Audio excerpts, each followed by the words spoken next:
প্রাণ মাটি ছিলে, সেই মাটি দিয়েই আমি তোমাকে তৈরি করেছি। আবার আল্লাহ পাক মানুষকে আরো বুঝান, কিয়ামত আছে, পরকাল হবে, আল্লাহর দরবারে উঠতে হবে। আলাম ইয়াকুনু ফাতাম মিন মানিজ্জিয়ুমনা, তুমি কি মাতৃগর্ভে নিক্ষিপ্ত এক ফোঁটা পানি ছিলে না? সুম্মা কানা আলাকাতান ফাখালাকা ফাসাওয়া, এরপরে তোমাকে মাংসপিণ্ডে, জমাট রক্তে মাংসপিণ্ডে পরিণত করা হলো, এরপরে তোমাকে সুন্দর করে তোমাকে সুগঠিত করা হলো।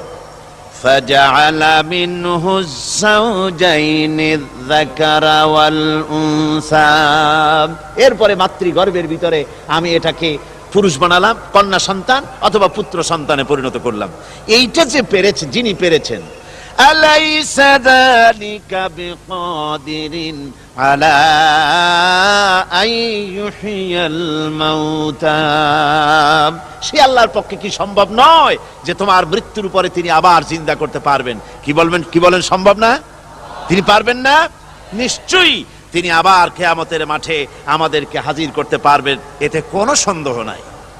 আল্লাহ পাক সেই জন্য এখানে বলতেছেন যে ওরা বাল কাযযাবু বিসাম, ওরা আসলেই পরকালকে অস্বীকার করেছে। আপনি যে নবী, এতে কোনো সন্দেহ নাই।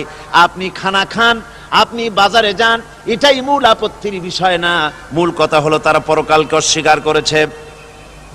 আল্লাহ পাক বলেন, ওয়া আন্নাস সাআতা আতিয়াতুন লা রাইবা ফিহা, অবশ্যই সে সময় আসবে, সে কিয়ামত আসবেই, এতে কোনো সন্দেহ নাই। ওয়া আন্নাল্লাহা ইয়াবআসু মান ফিল কুবুর, আর আল্লাহ পাক তিনি কবরের মধ্যে অন্তর্হিত যা কিছু আছে সবাইকে কিয়ামতের দিন আল্লাহ পাক ময়দানে উঠাবেন। কিয়ামতে আল্লাহর দরবারে সকলকে হাজির হতে হবে।